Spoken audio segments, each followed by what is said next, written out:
ከዚህ ቀደም በተለያዩ መጣጥፎቹና የሚዲያ ስራዎቹ ምናቀው ጋዜጠኛ ተመስገን ባዲሶ በአሁኑ ወቅት ህመምና በኃይለኛው የህክምናው ሂደት እያለፈ ይገኛል። በዚህ ከባድ ጉዞዬ ካሉ ግንባር ቀደም ሰዎች አንዱ ብሎ ሰይፉ ፋንታውን አመስግኖ በመጀመር ለታጨለት የሽልማት መርሃ ግብርም መልካም ተመኝቶለት ይህን ቀጣይ ቆይታ ብናረግበትን አስፍሯል። ባለውለታዬ ሰይፉ ፋንታሁን እንኳን ደስ አለ። የምድሩ ሽልማት ያልፋል፣ የማያልቀውን የጽድቅ ሽልማት እግዚአብሔር ያጎናጽፍ ይላል ተመስገን ባዲሶ። ባለውለታዬና ወንድሜ ሰይፉ ፋንታሁን ነገ ወይ ከነገ ወዲያ ወደ አሜሪካ ይበራል። ለሰይፉ የመሸኛ ግጥም ለመሸጋገሪያ እንጋብዘውና ወደሚሄድበት ጉዳይ እናልፋለን። ሰይፍዬ ወንድሜ ጀግናውን አንበሳ አምላክ የዘራብ የደግነት ማሳ ከቆምክበት ማማ ለዓመታት የቆምክ የኔ ልበቀና ለብዙዎች ኖርክ። ይከብደኛል ላንተን በግጥም ማሳየት የደግ ተምሳሌት ሰውኛ መስታወት እንደ ኤፍል ታወር የቡርዣ ኸሊፋ ከፍ በል ወንድሜ ሞገስ አይጥፋ። ሺህ ዓመት በጤና ለወገን ያኑርህ አምላክ ይጠብቅህ ከነ ቤተሰብ ሲል ሰይፉን አወድሶ ይጀምራል። ሰይፉ እንዳደረገልኝ ነገር ይላል ተመስገን ባዲሶ። ሰይፉ እንዳደረገልኝ ነገር ለናሙና ያህል እንጂ በግጥም አልገለጽኩትም። እስኪ ከሰይፉ ታሪክ ወደ ኋላ በጥቂቱ ሄደን እንጫወትና ወደ ገደለው ጉዳይ እንለፍ። ሰይፉ ፋንታሁን የሽግግር ወቅቷ የጳጉሜ ልጅ ነው። አሮጌውና አዲሱ ዓመት የዘመን ችቦ ሊቀባበሉ ባሉበት በመጨረሻዋ ሰዓት ይችን ምድር የተቀላቀለው ሰይፉ እሱ በተወለደ ቀን ዝነኛው ቴዲ አፍሮ የአንድ ወር ከ26 ቀን ልጅ ነበር። ማለትም ክርስትና ከተነሳ 16 ቀኑ ነው በማለት ብዙዎች ለማወቅ የሚፈልጉትን እንግዲህ የሰይፉ ፋንታሁን እድሜ ቁጥር ኦልሞስት ከቴዲ አፍሮ እኩያ ናቸው ወይም የአንድ ወር ከ26 ቀን ብቻ ብልጫ ቴዲ አፍሮ አለው በማለት እንቅጩን አፍርጦታል። እዚህ ጋር ተመስገን ባዲሶ ግራ መንገዱን ሲቀጥልም ተመስገን ባዲሶ ቁጥሮች ከታሪክ ጋር ማገጣጠም ለፈረንጆች ብቻ የተሰጠ ነው ያለው ማን ነው? እኛም አንዳንዴ እንዲህ እንሞክራለን።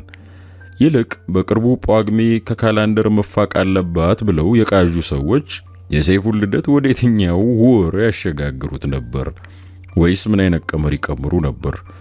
ሰይፉ ብቻ ሳይሆን በአጠቃላይ ጳጉሜ ልጆች የት ሄዱ ነበር? አንዳንዴ በስሌት ሳይሆን በስሜት የምንነደው ታሪክ ከአገር እስከ ግለሰብ ይጎዳልና ልብ ይስጠን። ከሰይፉ ጋር ሌላ ታሪክ ይገጣጠም ከተባለ ከኔ ጋራም የሚጋራው ታሪክ አለው። እትብታችን የተቀበረው አንድ ግቢ ውስጥ ነው። ልብ አድርጉ፣ የትውልድ ቦታ እንጂ የትውልድ ሀገር አላልኩም። እኔም እሱም የተወለድነው በታላቁ የህንድ ነጻነት አባት በሆነው በማህተመ ጋንዲ መታሰቢያ ሆስፒታል ነው። ጳጉሜ 1968 ዓመተ ምህረት ከወላጅ አባቱ አቶ ፋንታዬ ብዙነህ ከናቱ ወይዘሮ አለሚቱ ሰንደቁ የተወለደው ሰይፉ ለምን ታዲያ አባቱ ስም ከፋንታዬ ወደ ፋንታሁን ተቀየረ የሚል ታዳሚ መቼም እዚህ ጋር አይጠፋም ንቁ ከሆነ። እዚህም ጋር የስም ቅርርቦሽ ሰይፉን ከአባቱ ስም ብዙ እንዳይርቅ አድርጎታል።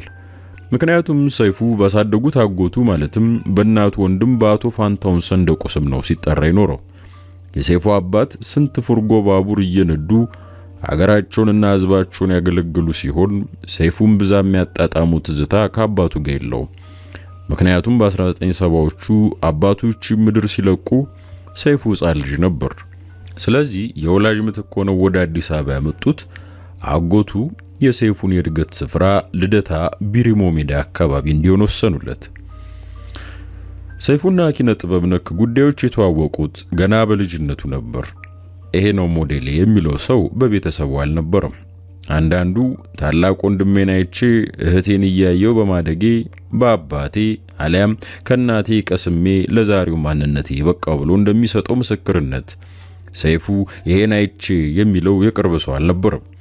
በተፈጥሮ ክህሎቱን አጥልቀው ከተወለዱና ያን ክህሎት በግል ጥረት ስኬታማ ካደረጉ ዝነኞች ጎራ የሚመደብ ነው ሰይፉ ፋንታሁን። እነ ሰይፉ ሐረር ውስጥ ብዙሃንን ይቀልብ የነበረው ሆቴል እንደነበራቸው በአንድ ወቅት የአንድ ከባድ መኪና ሹፌር ቦርጩን እያሻሸ ነግሮኝ ነበር። የምግብ ትዝታ ሲወራ ሆድ ማሸት መስፈርቱ ይሆን ባላውቅም ሙሉ ወሬውን ሹፌሩ እስኪጨርስ ቦርጩን አለቀቀም ነበር። ሰይፉ አዲስ አበባ ተወልዶ የልጅነት ጊዜውን ካጎቱ ጋር ቢያሳልፍም የፍቅር አምባና የግልጽነት አውድማ የሆነችው የሐረር ፍቅርም ከውስጡ የሰረጸው ገና በልጅነት ጊዜው ነበር። እንደ ኮንትሮባንድ ነጋዴ አዘውትሮ ይመላለስባት የነበረችው ሐረር ሙሉ በሙሉ በፎንቃ ስትጠልፈው ከ14 ዓመቱ በኋላ ቋሚ መኖሪያ ያደረጋት። ነገር ግን ያደገባት የልጅነት ቄው ልደታን ባገኛት አጋጣሚ ያነሳታል። በተለይ ቢሪሞ ሜዳ እንዴት ይረሳል?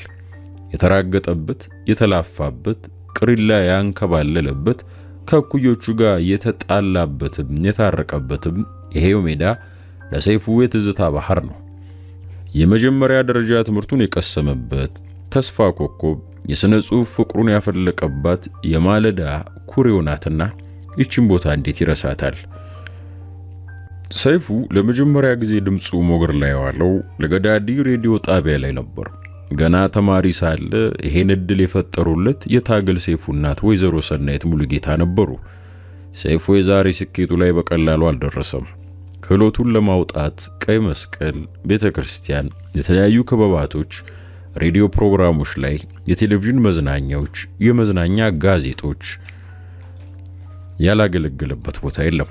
ሁሉ ነገር ቢባል ለሰሚው ያደክማል።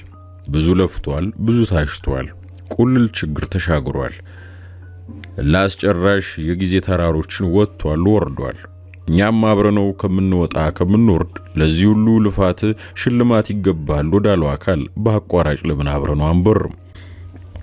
ሸላሚው ድርጅት የተመሰረተው እንደ አውሮፓውያን አቆጣጠር በ2018 ሲሆን ኖቫ ኮኔክሽን ይባላል። ለትርፍ ያልተቋቋመውና በተለያዩ የሙያ መስክ ትልቅ ስራ ሰርቷል ብሎ ያመነባቸውን ሰዎች መርጦ ይሸልማል። የአፍሪካ ኢምፓክት አዋርድ በሚል ስያሜ የሚጠራው ይህ ሽልማት በአሜሪካም በአፍሪካም የክብር ይገባቸዋል ያላቸውን ሰዎች ጠርቶ ዋሽንግተን ዲሲ ላይ ይሸልማል። ከሀገር ቤት አንጋፋው ድምጻዊ ማህሙድ አህመድ፣ ሰይፉ ፋንታውንና አትሌት መሰረት ደፋር የአየር መንገዱ አቶ መስፍን ጣሰው ብቅ በሉ ተብለዋል። አቶ መስፍን መቼም በእናንተ አውሮፕላን የሚበሩት 3 ወርቆቻችን ምን አለ እንደ ታክሲ ተከፍሏል ቢላቸው፣ ለማንኛውም እንኳን ደስ አላችሁ። ሰይፉ ከሙያዊ ስኬቱ ባሻገር የደግ ልብ ባለቤት ነው። በጣም ብዙ መልካም ስራዎችና እግዚአብሔርን የሚያስደስቱ የጽድቅ ተግባራትን የፈጸመ ቢሆንም ብዙ በአደባባይ እንዲታወቅበት አይፈልግም። በቅርቡ ቤት መጥቶ ያደረገልኝ ከናንተ ጆሮና አይን ጋር ደርሷልና እሱ ብዙ አይግረማችሁ። ከዛሬ 2 ዓመቱ ህመሜ ጀምሮ አሁን እስካለውበት ድረስ አትናገር ብሎ ያደረገልኝ ተቆጥሮ አያልቅም። ለዚህም ነው ይሄን ጽሑፍ ስጀምር በትክክለኛ ውዳሴና በልብ ምስጋና በግጥም ልገልጹ የሞከርኩት። ነገር ግን የሰይፉ ውለታ ጥልቅ ነው። ልከፍለው ጫንቄ ወደፊት ይችል ይሆን ለሚለው አላቅም። ኖቫ ኮኔክሽን ምድራዊ ሽልማት ሊሰጠው አሜሪካ ጠርቶታል። ይህ ሽልማት የሰዎች ነውና ያልፋል። እኔ ግን የማያልፈውን የጽድቅ ሽልማት እግዚአብሔር ያጎናጽፍ ብዬ ሸኘሁት። ሰላም ደርስ ተመለስ ወንድሜ ይላል ተመስገን ባዲሶ።